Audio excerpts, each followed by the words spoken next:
बिस्मिल्लाहिर्रहमानिर्रहीम। अस्सलाम वालेकुम।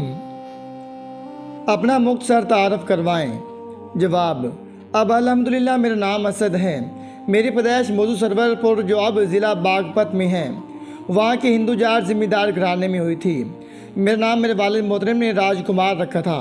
मेरी प्राइमरी तालीम गाँव में हुई थी, जबकि बाद में बड़वर से इंटर साइंस में और बायोलॉजी से किया और इलाहाबाद से एवर विदक कैटेगरी कोर्स BAMS किया। सवाल: अपने कबूल इस्लाम के बारे में कुछ बताएं। जवाब: मेरे कबूल इस्लाम का वाक़या अल्लाह की सिर्फ आदि का करिश्मा है। BAMS के हाउस जॉब के बाद मैंने 3 अप्रैल 1993 को फुलत आकर मौलाना कलीम साहब के हाथ पर इस्लाम कबूल किया, फिर जमात में वक़्त लगाया और अब मैं मुजफ्फरनगर में प्रैक्टिस कर रहा हूँ। गांव में मेडिकल प्रैक्टिस शुरू की, लेकिन अल्लाह को और कुछ मंजूर था। मेरा क्लिनिक नहीं चल सका। हालांकि 3 साल तक पाबंदी के साथ मैंने क्लिनिक किया। मेरे एक रिश्तेदार ने मुझे मशवरा दिया कि कांदला के पास एलम गांव में डॉक्टरों की कमी है, तुम वहां क्लिनिक कर लो। अपनी दुकान देने की भी पेशकश की। मैंने अपने वालिद साहब से मशवरा किया, उनकी राय होगी और मैंने वहां क्लिनिक कर लिया।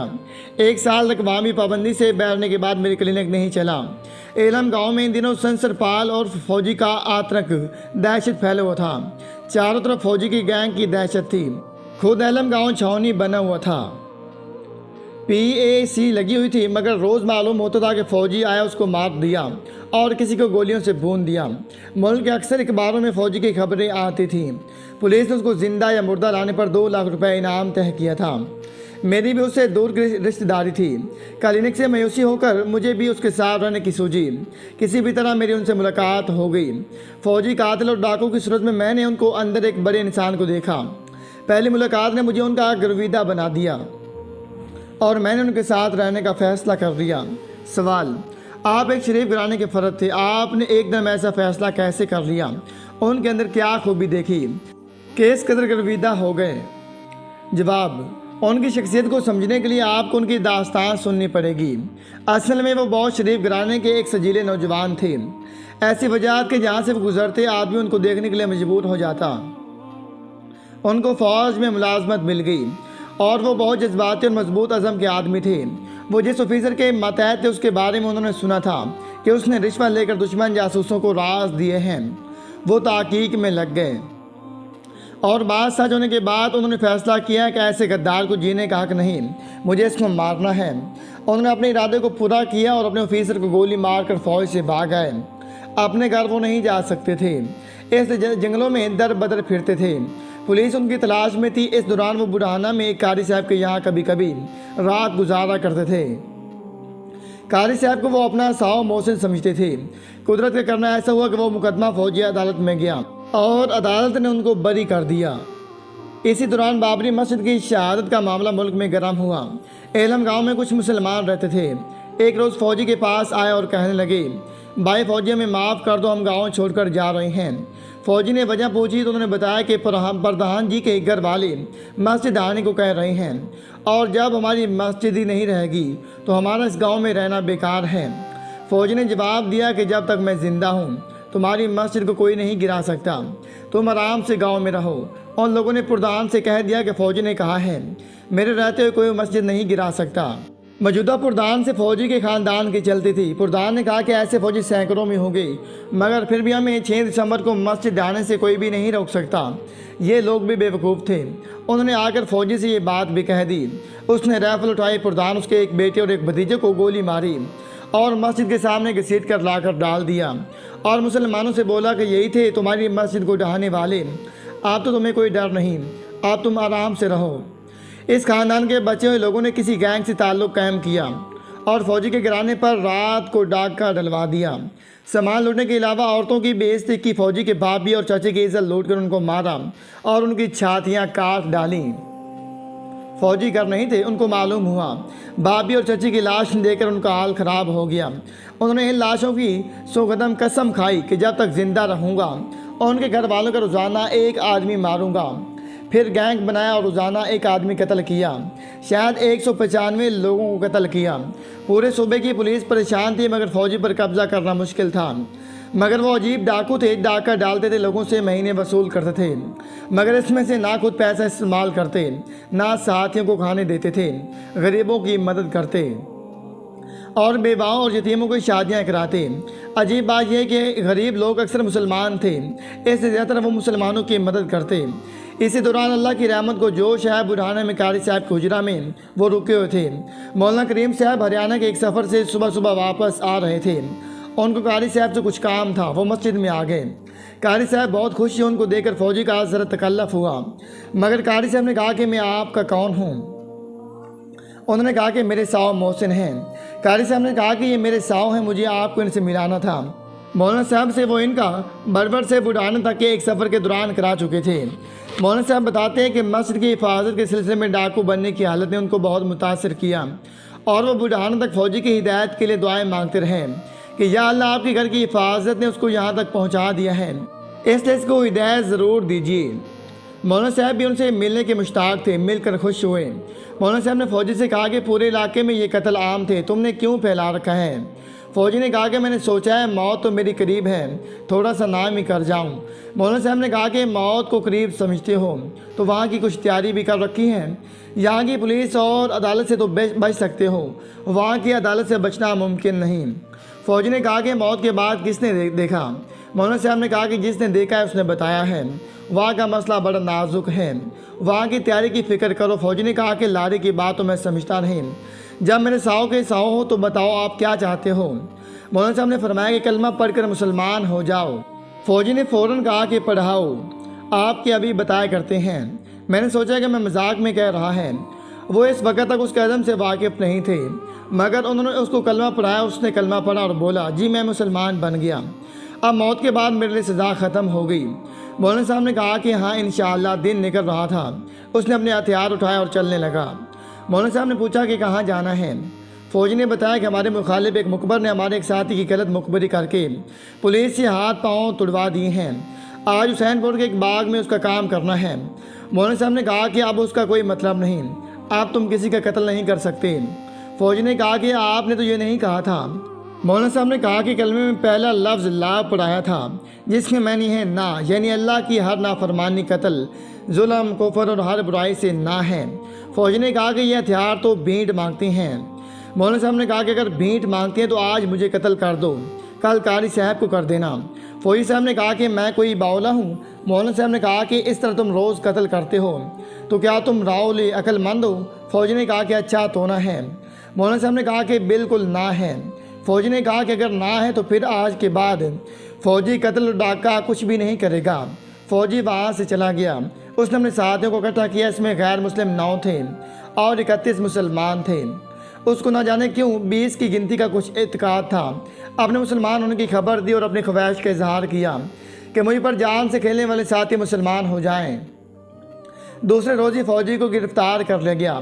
देश के सारे बड़े अखबारों ने फ़ौजी की गिरफ़्तारी को सुर्खियों में छुपाया। तिहाड़ जेल में उन्होंने 3 महीने गुजारे। यूपी पुलिस ने माजरत कर दी थी कि फ़ौजी 4 बार जेल से फ़रार हो चुका है, अगर आप फ़रार हुआ तो हम इसके ज़िम्मेदार नहीं होंगे।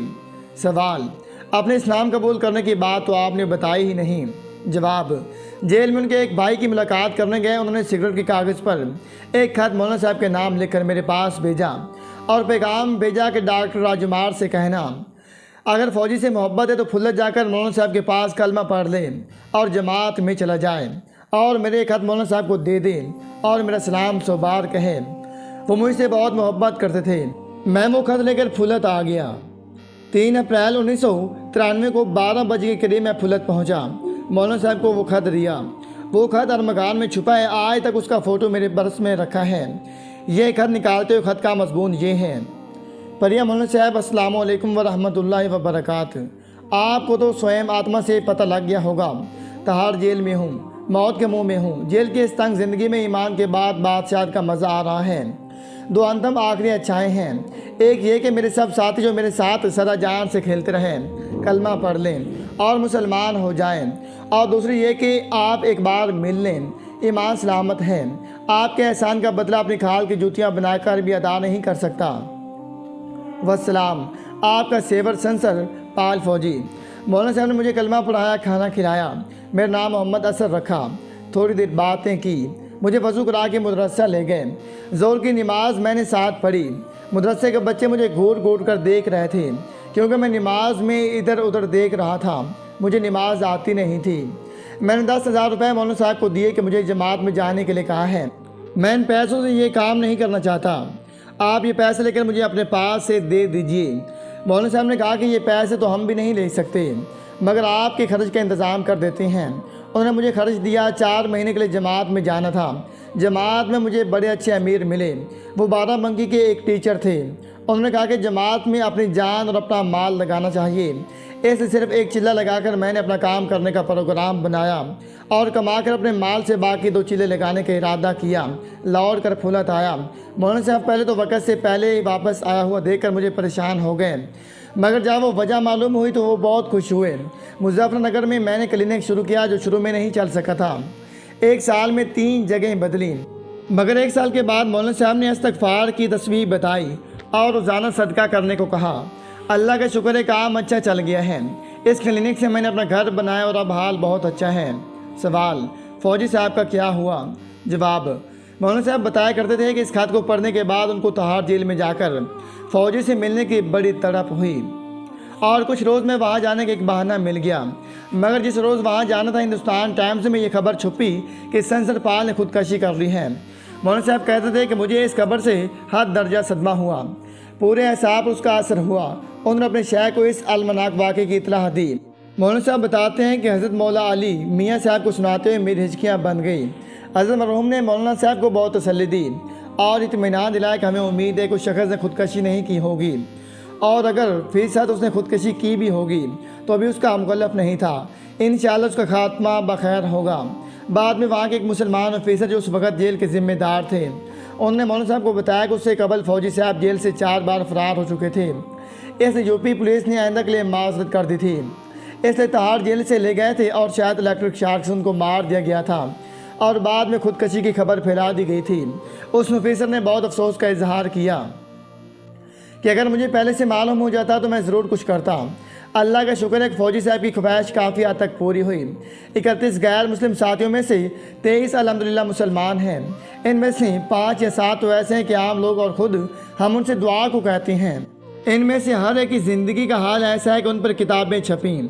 अजीब अल्लाह की शान है कि किस रास्ते से रहमत की हवा चलाई। सवाल, आपकी शादी हो गई थी, आपके ख़ानदान का क्या हाल है? जवाब, हाँ मेरी शादी हो गई थी। मेरी बीवी मेरे साथ हर हाल में जिस तरह रही वो मिसाली बात है। उसने मेरे इस्लाम कबूल करने के बाद एक लम्हा मेरी मुखालफत नहीं की। मेरे पूछने पर उसने बताया कि मालिक ने मुझे आपके साथ बांधा है। मैं भारत की एक पत्नी हूँ, आपके साथ खुशी से सिती होने को तैयार हूँ। जमात से आने के बाद जब मैंने उसको इस्लाम के बारे में समझाना शुरू किया तो वो बहुत खुश हुई।